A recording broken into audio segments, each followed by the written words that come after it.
They thought steel could save them. They believed a 68,000-ton battleship, wrapped in armor thicker than a man's torso, was immune to anything the Americans could throw at it. But that illusion shattered the moment the first 16-inch projectile left an American turret at nearly 2,500 feet per second.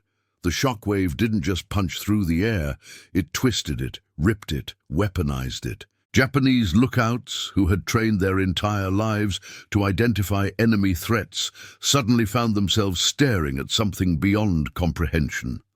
A shell so massive, over 2,700 pounds of hardened steel, spinning with such ferocity that it didn't behave like artillery. It behaved like a living organism. It didn't just hit targets, it unmade them. Deck armor peeled open like wet paper, observation towers atomized. Steel plates, heated by friction and fragmentation, literally liquefied upon impact.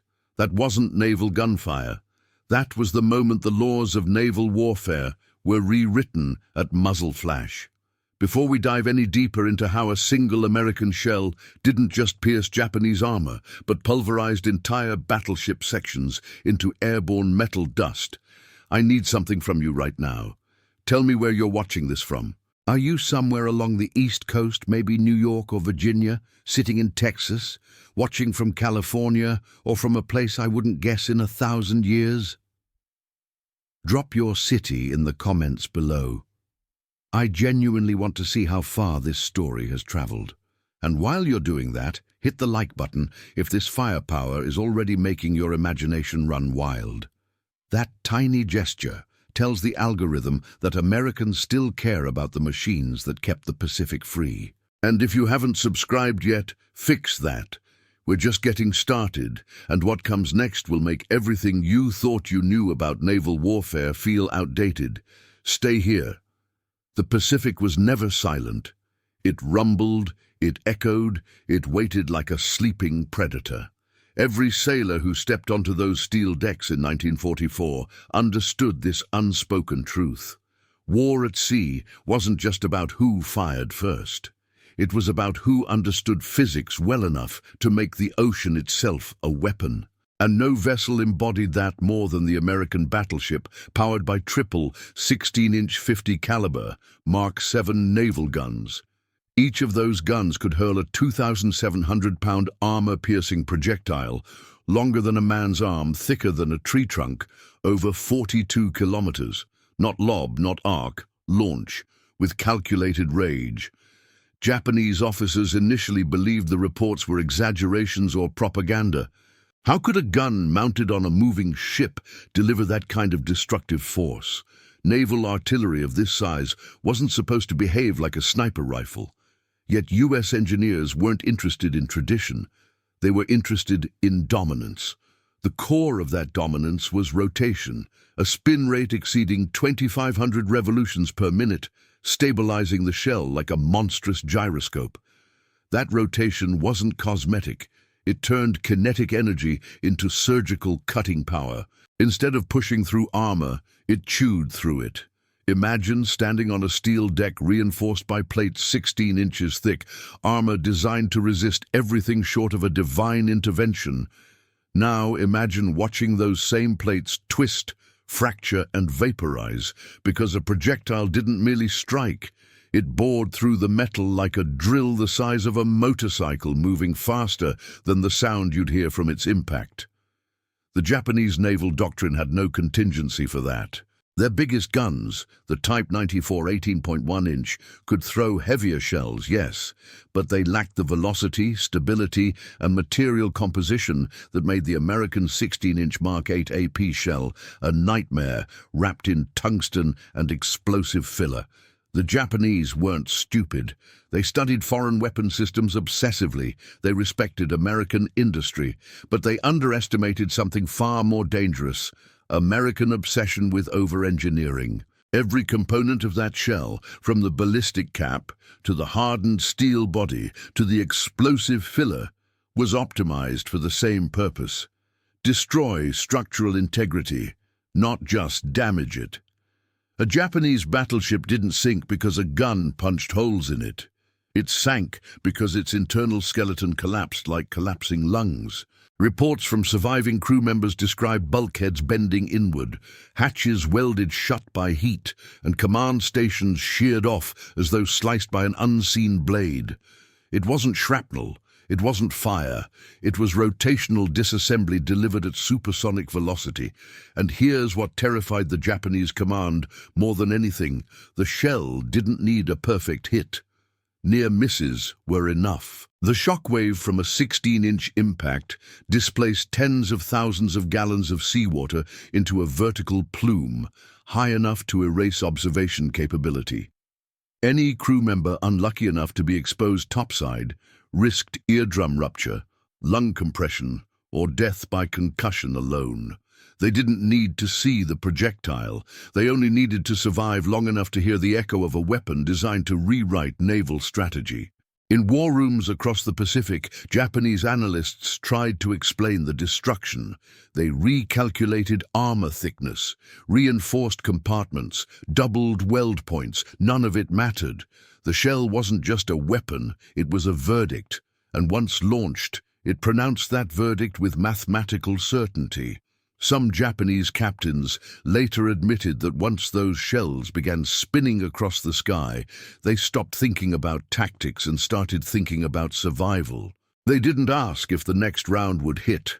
They asked what part of their ship wouldn't exist if it did. That wasn't artillery, that was inevitability. The first time Japanese battleship crews witnessed the full firing sequence of those 16-inch guns, they didn't react like hardened veterans. They reacted like men watching the impossible unfold. The muzzle blast alone, an eruption of fire stretching over 100 feet, sent shockwaves across the surface of the water so violently that smaller escort vessels physically shifted sideways. Even from miles away, the concussion rolled across the sea like a hammer.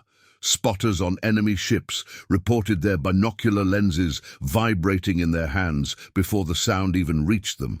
And by the time they understood what they were looking at, the shells were already airborne. What unnerved Japanese officers was the shell's behavior in flight. They expected something slow, something lobbed in a predictable arc. Instead, they watched a spinning mass of steel, nearly 1.5 tons, cut through the sky as if the atmosphere offered no resistance at all. The rotation was so intense that the projectile stabilized itself like a massive airborne power drill. Witnesses said the shell didn't whistle, it growled, and that low, vibrating growl became a psychological weapon long before it ever struck steel. Japanese rangefinders attempted to track incoming fire with instruments calibrated for older battleship engagements. Duels fought at 15, maybe 20 kilometers. But these American projectiles didn't obey traditional patterns. They traveled farther, faster, flatter. They turned prediction into guesswork and guesswork into panic. At 42 kilometers, the shell didn't simply arrive. It appeared. 1 second, nothing. The next, a plume of water taller than the pagodas on a battleship's superstructure, followed by splintered steel raining back down onto the deck. And when a shell actually hit, the reaction was catastrophic beyond anything Japanese engineers had prepared for. The impact didn't sound like metal being struck. It sounded like a detonation inside the bones of the ship.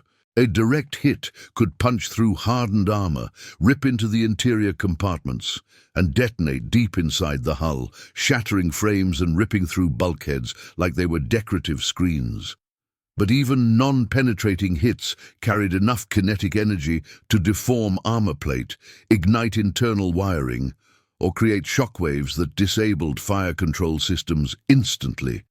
Crews trained for years to react under fire found themselves overwhelmed. Damage control parties sprinted through corridors filled with smoke, flame, and the metallic taste of pulverized steel. Men were thrown against walls. Gauges shattered, electrical panels exploded, communications broke down. The ship didn't behave like it was taking damage. It behaved like it was being unmade from the inside out. Battleships that had been symbols of Japanese naval pride, floating fortresses built with meticulous craftsmanship, suddenly revealed their greatest weakness. They were not designed for American overkill. Their compartmentalization, once considered state-of-the-art, turned into a labyrinth of trapped pressure, redirected shockwaves, and cascading failures. A hit on the bow could rupture piping 2 decks aft. A near miss could shear lifeboats clean off the hull. A single impact on the armor belt could warp structural beams beneath the waterline, crippling maneuverability immediately. Japanese commanders quickly realized they had lost initiative before the first salvo even landed. Their gunners couldn't match the range. Their spotters couldn't track the trajectories. Their armor couldn't resist the rotation-enhanced penetration. And worst of all, their crews couldn't psychologically withstand the relentless barrage. The Americans could fire 2 full salvos in under a minute, 6 giant projectiles per turret, each one capable of ending a ship's fighting capability in a single strike. Sailors described the experience as standing inside a cathedral during an earthquake. Everything shook, everything roared, everything felt seconds away from collapse. It wasn't just damage, it was domination delivered with mathematical precision. And word spread quickly. Across the fleet, across islands, across forward bases, Japan's navy whispered the same truth. If those guns opened fire, the only logical response was distance or death. No captain wanted to test fate against a weapon system designed to erase steel. Because once the Iowa's guns were locked in, the battle wasn't starting. It was ending. Japanese naval strategists had spent decades perfecting the art of gunnery. They believed range, armor, and discipline were enough to secure the Emperor's dominance across the Pacific. But no amount of training prepared them for a weapon that didn't merely fire shells. It weaponized the very laws of motion. The American 16-inch Mark 8 projectile wasn't a piece of ammunition. It was an equation, a rotating mathematical nightmare capable of transforming structural rigidity into airborne debris in less than a heartbeat. Inside Japanese plotting rooms, officers stared at range charts that might as well have been funeral invitations. Their Type 94 fire control systems struggled to track incoming salvos that crossed the horizon before calculations could be updated. Old assumptions, flight time, dispersion, armor angle, collapsed under the reality that these American shells didn't behave like artillery. They behaved like drills propelled by controlled violence. That spin rate created gyroscopic stability, which meant the projectile didn't yaw, tumble, or deflect. It cut a straight, uncompromising path through space. Radar operators reported something even more disturbing. The shells sometimes disappeared from tracking screens mid-flight, only to reappear when it was too late to react. The rotation interfered with early wave returns, making detection unpredictable. Battleships that relied on visual confirmation soon discovered they couldn't see what was coming, not because it was invisible, but because it was faster than comprehension. Survivor accounts paint the same picture. A moment of quiet, a vibration through the soles of their boots, then an eruption that didn't feel external, it felt internal, as if the ship itself had detonated without warning. Bulkheads bowed outward before splitting like cracked teeth. Rivets, thousands of them, became tiny supersonic projectiles ricocheting through passageways, shredding anything in their path. A single American salvo turned a compartment designed to sustain life into a pressure cooker of metal, flame, and concussive force. This wasn't random destruction. The American shells were engineered to delay detonation until after penetrating armor. That meant the explosion happened inside the ship, not outside. The blast didn't chip steel, it pulverized internal frameworks. Japanese naval architects had proudly advertised the durability of their armor belts, never imagining an enemy round would ignore the belt entirely and choose to annihilate the ship's organs instead.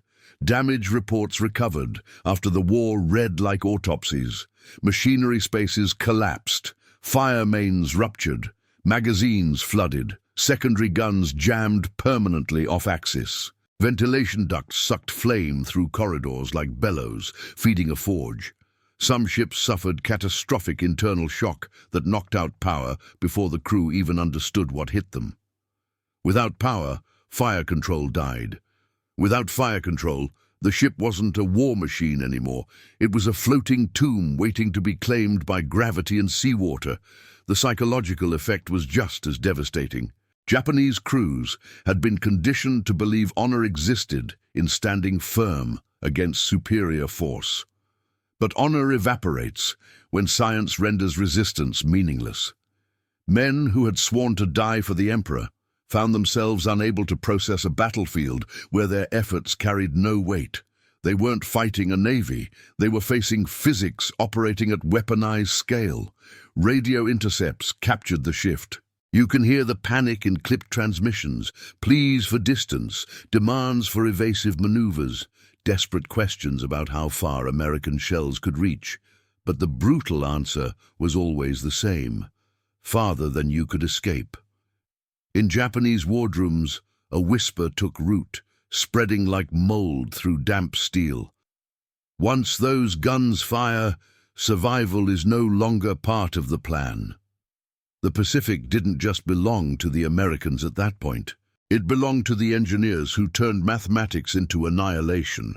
The Japanese High Command once believed naval engagements were chess matches: measured movements, calculated angles, careful timing of salvos. But when the Iowa's 16-inch guns entered the theater, the board flipped. The Americans weren't playing chess, they were playing demolition. Every salvo wasn't a move, it was a verdict. And that verdict arrived before the Japanese officer corps even realized the match had started. Tactically, the Americans didn't need to close distance. That alone destroyed decades of naval doctrine. Japanese ships were designed under the assumption that decisive engagements would occur inside 25 kilometers, a distance where their optics and training excelled. But when the Iowa opened fire well beyond visual range, just shy of 42 kilometers, Japanese officers stared at range clocks that might as well have been counting down to execution. They couldn't see the enemy. They couldn't target the enemy, yet the enemy could erase them. American radar-directed fire control didn't simply adjust trajectories, it anticipated them. The Mark 8 fire control computer combined radar input, barometric data, wind conditions, ship movement, and shell characteristics into calculations so precise that Japanese crews thought the Americans were cheating. They weren't. They had mechanized inevitability. The Iowa didn't guess where targets were. It knew. Meanwhile, Japanese spotters were still hunched behind optical rangefinders that shook with every wave impact, desperately trying to track a ship they couldn't visually confirm. When they finally identified the Iowa, they realized something horrifying.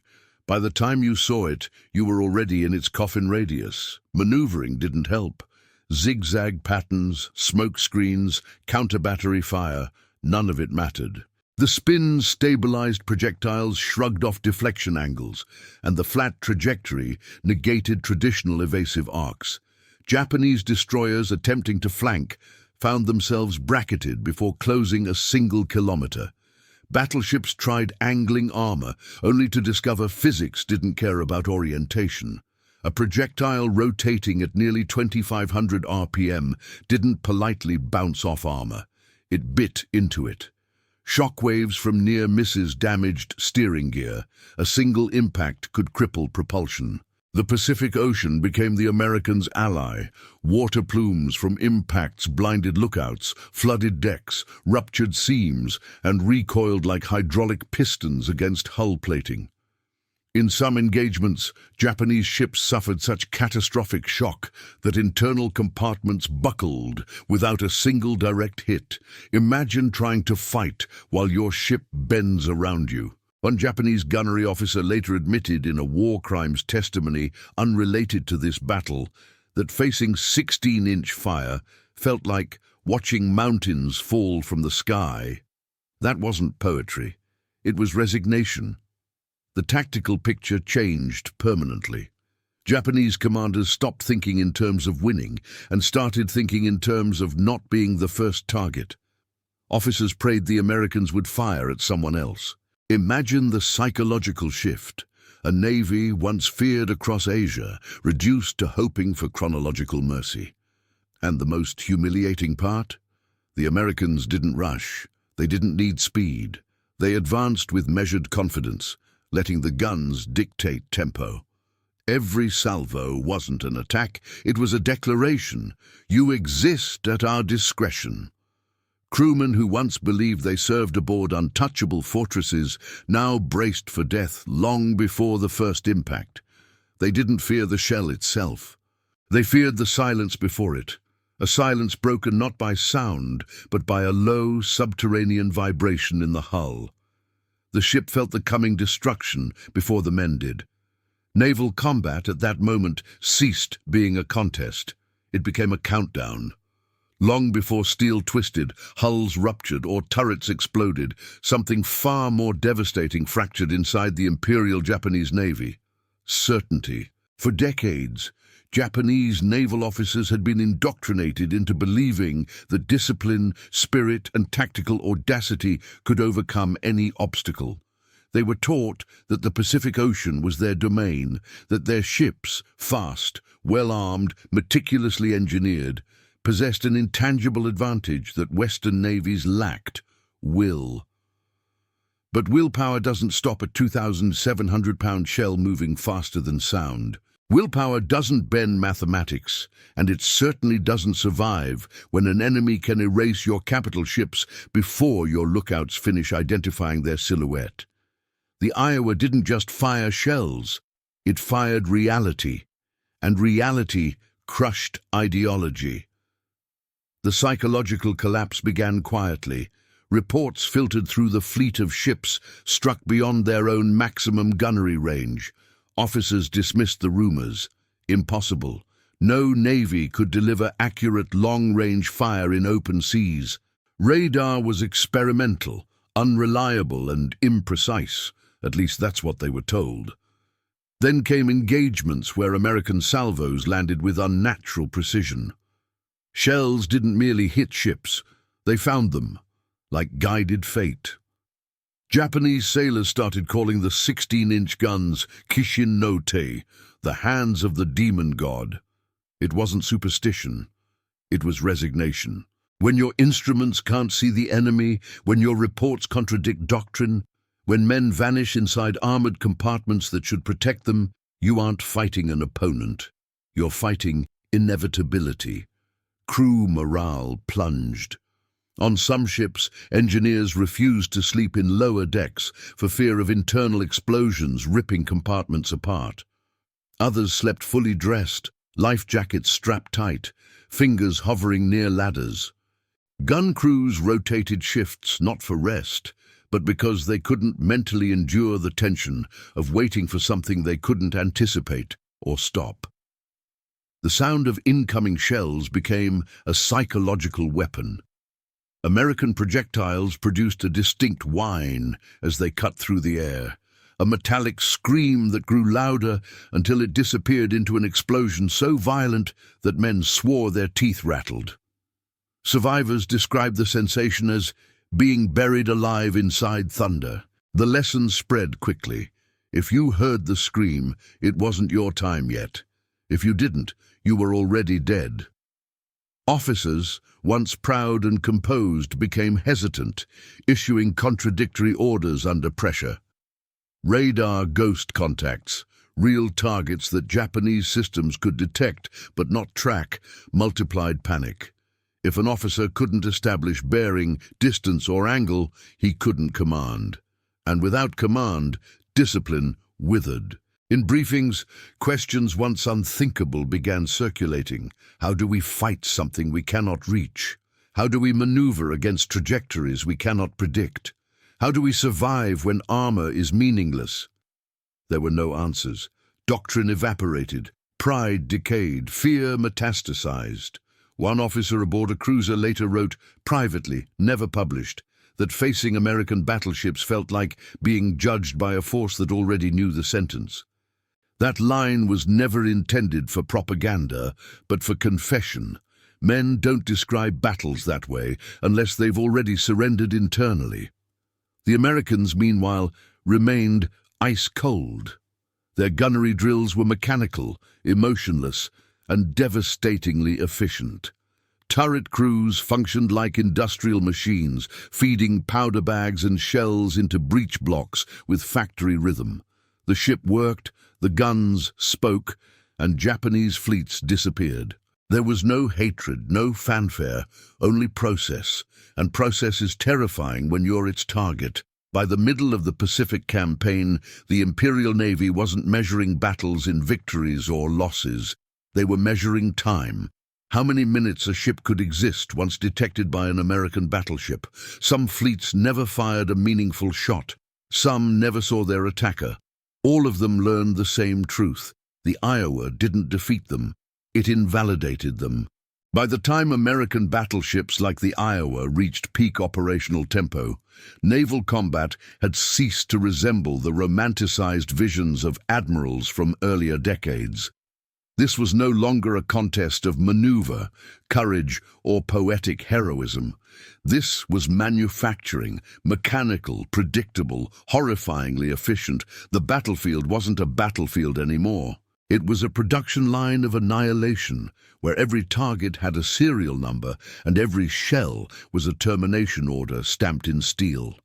Gunnery officers aboard Iowa-class battleships didn't aim in the traditional sense.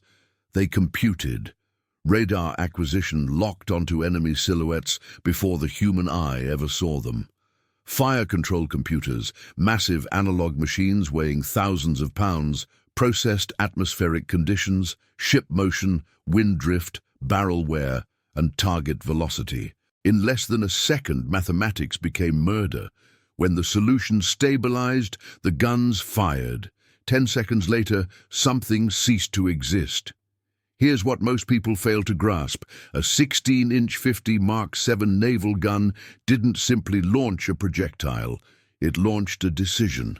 At nearly 4,000 pounds per shell, with powder charges equivalent to a small car's mass in explosives, the act of firing was closer to geological violence than weaponry.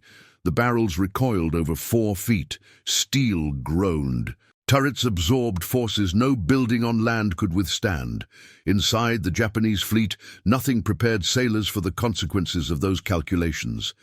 The shells didn't behave like artillery, they behaved like inevitability. Once airborne, each projectile spun along its axis at thousands of rotations per minute, stabilizing its trajectory with a gyroscopic effect so intense that the shell's kinetic energy alone, without even detonating, could rip through 9 inches of hardened armor plate. If it exploded inside the ship, compartments didn't rupture. They detonated inward, like a gravity well forming at the point of impact. What followed wasn't damage. It was removal. Compartments vaporized. Bulkheads turned to shrapnel. Boilers turned into erupting infernos as superheated pipes burst. Men died without understanding how. One moment, they were standing at their station. The next, the room they existed in had ceased to exist. Engineers aboard the Iowa calculated a chilling metric. Under optimal conditions, their guns could erase a cruiser every 2 minutes. Not sink it, erase it. Remove it from the map like a clerical correction. The Japanese attempted countermeasures, zigzag maneuvers, smokescreens, night operations, but none addressed the core problem. The Americans didn't need to see their targets. They needed only coordinates. And once those coordinates locked, a countdown began. 5 shells could disable propulsion. 3 could cripple electrical systems. 1 well-placed round could ignite ammunition magazines and turn a warship into a volcanic funeral pyre. In after-action reports, American officers described enemy vessels not as threats but as objectives. That language shift matters. An enemy you fear is dangerous. An objective is merely a task, and tasks get completed. The Imperial Japanese Navy realized too late that they weren't fighting ships.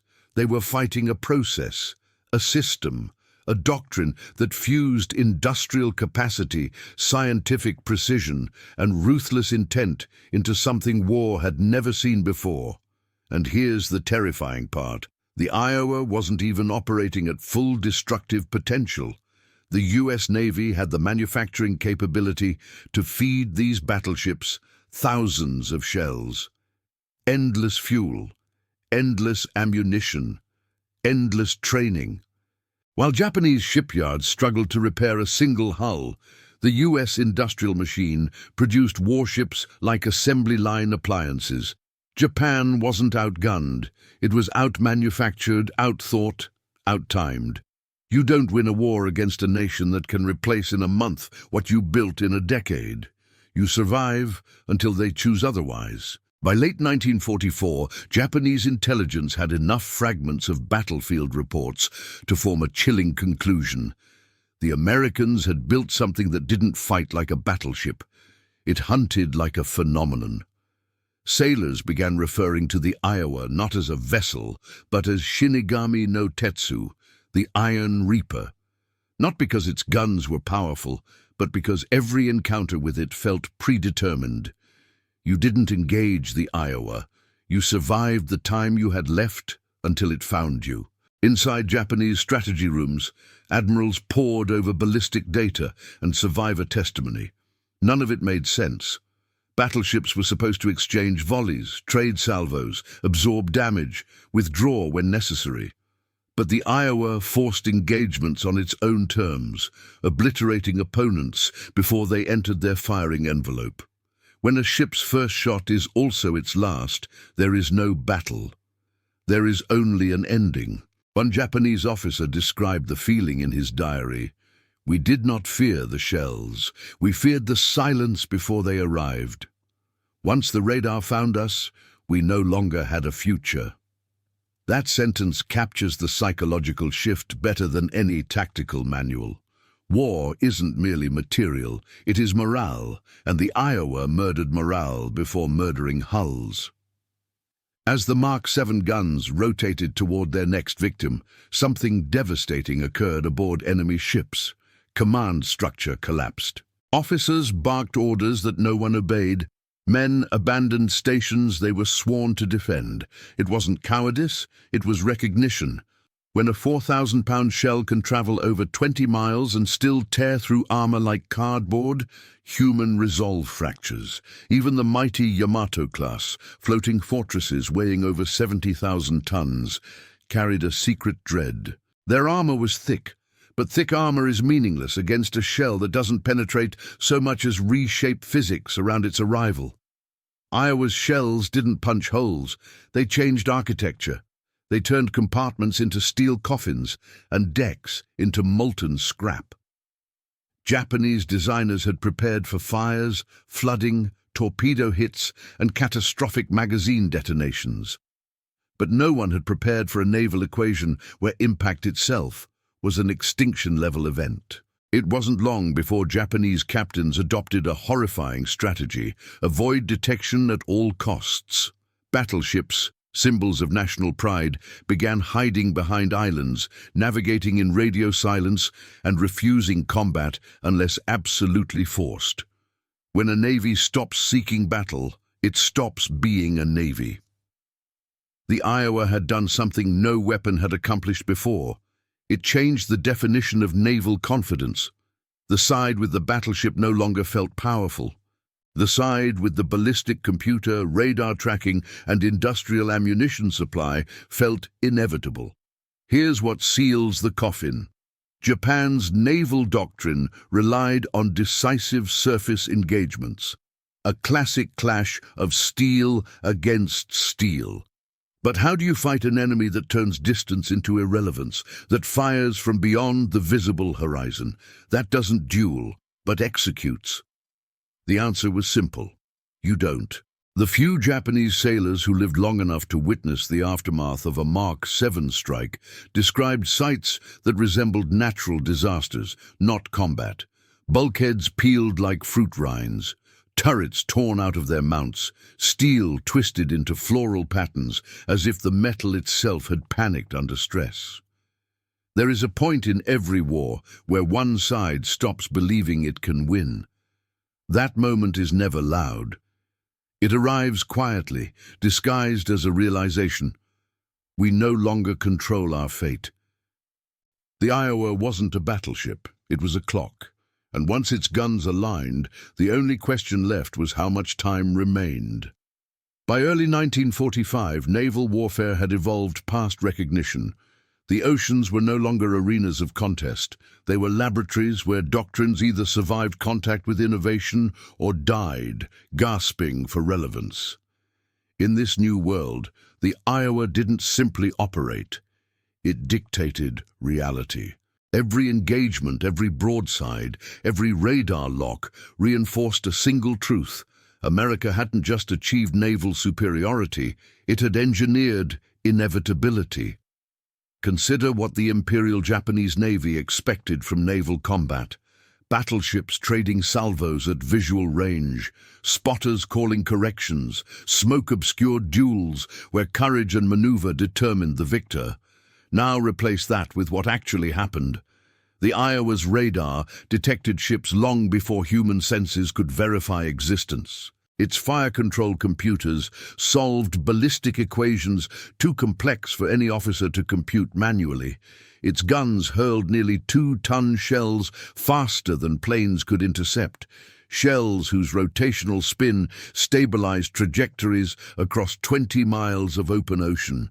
The ship didn't react to enemies, it preempted them. This wasn't combat, it was preemption disguised as warfare. The Japanese tried to counter with night attacks, hoping darkness could level the field. But radar doesn't sleep. It doesn't blink. It doesn't admire the moonlight reflecting off the Pacific. It sees, calculates, predicts, and fires. One destroyer captain, moments before his ship disintegrated under a Mark 7 impact, transmitted a final radio message. "We are fighting the future. Our weapons belong to the past." He wasn't being poetic, he was being accurate. Japan had battleships, America had time machines. The Iowa class didn't merely extend range, it extended reach into tomorrow, striking enemies before their strategies became actions. That shift shattered the Japanese naval psyche. You cannot outmaneuver a ship that fires before you're even part of the narrative. Imagine the absurdity. Entire Japanese task forces maneuvered not to outflank the Iowa, but to avoid entering its firing equation. Not its firing range, its equation. Warfare had become mathematics, and mathematics was American. The psychological effect was terminal. Japanese commanders abandoned offensive doctrine entirely, defaulting to desperate avoidance strategies. Ships zigzagged like panicked prey, hoping randomness might confuse an enemy that no longer relied on eyesight. But randomness has no meaning to a machine that calculates trajectory corrections hundreds of times per second. In engineering terms, the Iowa was overkill. In philosophical terms, it was prophecy. Each Mark 7 gun was a mechanical sermon, preaching the gospel of industrialized lethality, and every impact was scripture written in shattered steel. Japanese sailors didn't speak of battles, they spoke of reckonings. They described shells not as projectiles, but as judgments. Naval historians, decades later, would struggle to categorize the Iowa. Was it a warship, a weapon system, a floating, data-driven executioner? The answer came from an American gunnery officer whose quote survives in archived notes. "We didn't shoot at ships, we shot through them." That was the doctrinal shift. The Iowa didn't aim to sink, it aimed to unmake. Japanese ships became temporary shapes, waiting for the conclusion of an equation. Technology had crossed a threshold. Firepower had become irreversible. And when a weapon becomes irreversible, the enemy becomes temporary. This was the moment the Pacific stopped being a contested theater and became a canvas, one the Iowa painted with trails of incandescent destruction. A lesser navy would have attempted ceasefire. Japan attempted mythology. They whispered legends around mess hall tables of a ship that fired without warning, whose shells curved like guided fate, whose arrival meant history had chosen its next chapter. They were wrong about one thing. History didn't choose. America engineered it. By the final months of the Pacific Campaign, the Imperial Japanese Navy had been reduced to a paradox. They still possessed ships, but no longer possessed a navy. A navy fights, a navy maneuvers, a navy challenges. Japan instead avoided because existence within the Iowa's reach was not a tactical disadvantage. It was a death sentence. Veterans who survived multiple engagements described a psychological phenomenon more terrifying than explosions: anticipation. The mere possibility of being detected by the Iowa's radar created a suffocating dread.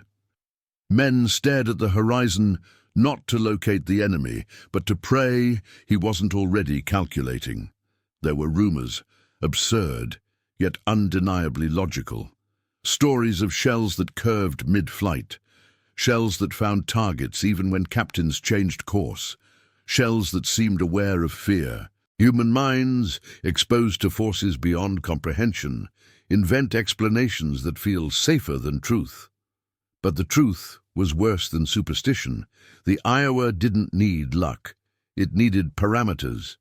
And once those parameters matched reality, reality ceased to include whatever stood at the other end. Japanese destroyers, once symbols of agility and aggression, began drifting silently at night with engines at idle, hoping sound alone would betray them. Battleships abandoned offensive patrols and stayed hidden in anchorages, like relics hiding from their own obsolescence. Admirals drafted plans not to defeat Iowa-class ships, but to avoid the embarrassment of losing vessels before firing a single shot. The revolution wasn't firepower, it was certainty. A weapon that guarantees destruction is not a threat. It is a condition, and conditions cannot be negotiated. One intercepted Japanese message captured the philosophical collapse perfectly. Our strategy is meaningless. His guns decide the terms. Historians like to frame warfare through numbers: tonnage, calibers, armor thickness, production charts. But those metrics ignore the invisible dimension of conflict: belief. When the enemy no longer believes they can act, they no longer exist as an adversary. The Iowa didn't break Japanese ships. It broke Japanese will. Consider the numbers anyway, just to understand the absurdity. A 16-inch Mark 8 armor-piercing shell weighed nearly 2,700 pounds and traveled at over 2,500 feet per second.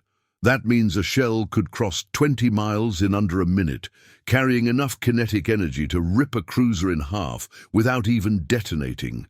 Add radar fire control, wind correction, gyroscopic spin, and powder charges capable of generating pressures exceeding 20 tons per square inch.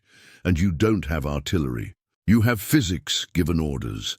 The Japanese leadership grasped this too late. Their naval tradition, built on decisive engagements and warrior ethos, was irrelevant in a world governed by computation. Courage cannot outrun mass. Honor cannot outvote math. A battleship engineered to fire faster than emotions process danger is not an opponent. It is an execution timetable. American engineers didn't merely design weapons, they designed outcomes. And the outcome was this: any ship detected was already dead. It might not know it yet. Its captain might still be shouting commands. Its crew might still believe maneuver mattered, but the shell was already airborne, spinning at thousands of rotations per minute, slicing the sky with mechanical indifference. The moment radar locked and calculations resolved, history made room for another absence. That's what terrified the Japanese more than the explosions. The explosions were final. The moment before was the true horror, when every sailor understood that whatever they had been, whatever their ship represented, whatever their nation hoped, would soon be reduced to debris sinking quietly beneath the Pacific. There is no tactic for surviving inevitability. There is no doctrine against erasure. There is only time, and the Iowa controlled time. In the end, war is not defined by steel, fire, or the roar of cannons. It is defined by the men who stand behind them. The Iowa's 16-inch guns may have shattered cruisers, erased battleships, and rewritten the physics of naval combat. But every shell fired carried fingerprints, decisions, and courage. Sailors who studied mathematics so their guns would not miss. Engineers who turned blueprints into thunder, commanders who stared through horizon haze and ordered the shot that would end a fleet's ambition. These were not machines of destruction. They were instruments of resolve. To the crews who slept beneath armor plating thicker than bank vaults, to the gunners who braced against recoil forces strong enough to shake continents, to the mechanics who fed ammunition elevators through heat, smoke, and sweat, this legacy belongs to you. And to every American ship that answered the call, Iowa, South Dakota, Missouri, New Jersey, Alaska, you were not merely vessels, you were declarations. Floating proof that engineering, discipline, and unbreakable will can alter the course of history. The Pacific still carries their echoes, not as ghosts, but as warnings. Power shapes oceans, precision changes wars, and heroes turn metal into destiny.